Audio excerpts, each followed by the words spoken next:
In this week's episode, there's renewed hope for drug addicts desperate for change. But first, he nearly lost his life to kidney failure and now does whatever it takes to stay on top.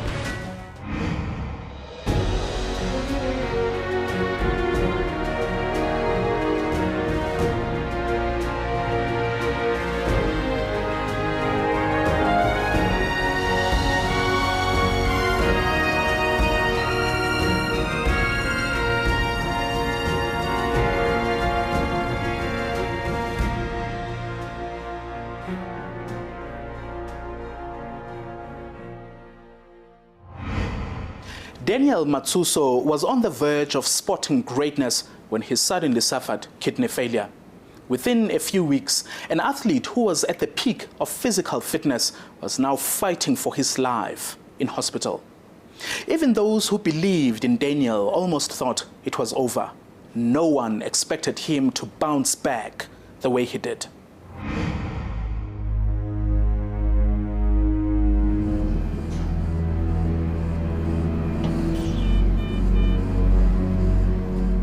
In the intensive care unit of Johannesburg's Charlotte Maxeke Hospital, Daniel Matsoso was knocking on death's door.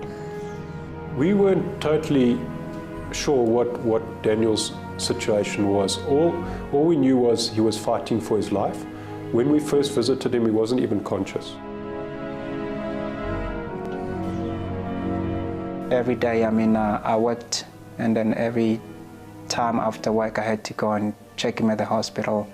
I had almost given up hope because, given the actual situation, the illness, we didn't understand what it was. He was body dead, brain alive. That's what they told us. Diagnosed with kidney failure, Daniel needed a miracle. You go to ICU and you see the guy out of consciousness, in a coma with pipes all over him, and it is absolutely devastating to see a man who was in full health, a leading athlete in South Africa, suddenly cut down and fighting for his life.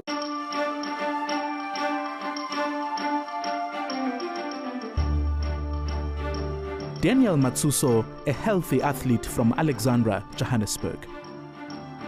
Raised by a domestic worker in a family of 4 boys, athletics became his one-way ticket out of poverty.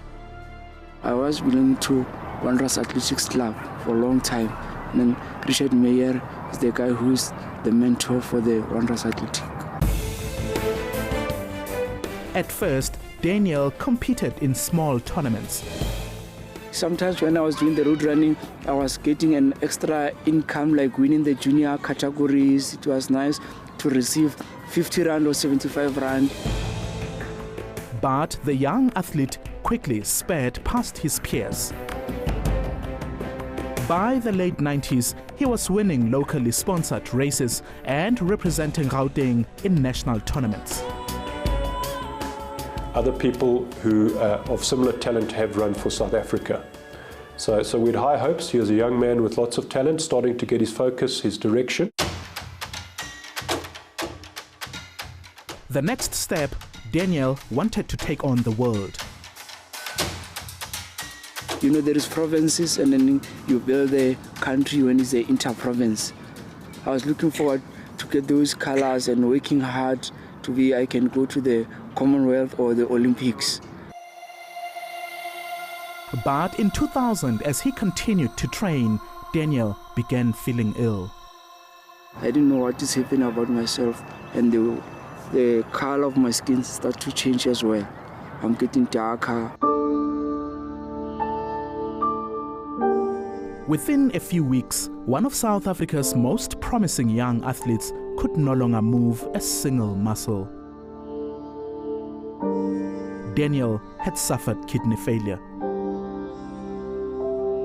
He needed urgent dialysis, a system that would enable his body to function properly without a kidney.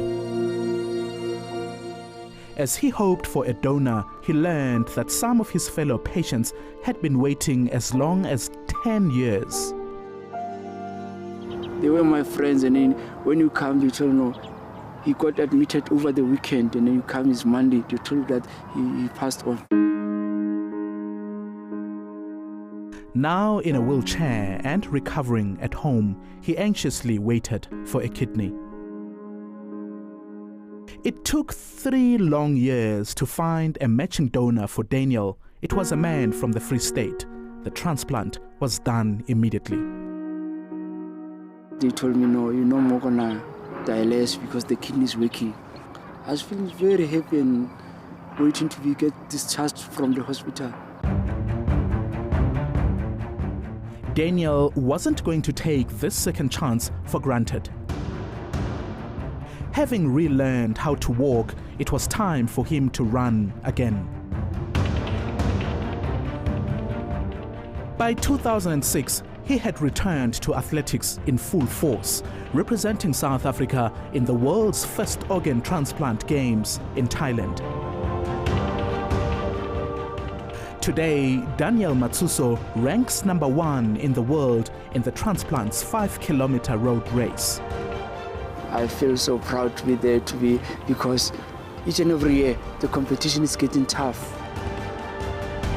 I'm excited for him that he's done so well, and I always saw that potential in him. My only disappointment, my sadness is that he could have done that without all the trauma that he went through. But I think life is about making the most of the hand that you're dealt at any particular stage. Sometimes I find myself sitting and crying on my own, not because I feel bad about it, because I'm so grateful, I feel so happy that he's done as well as he's done, and I'm really proud of him. It's something that I drink from, his strength actually becomes my strength.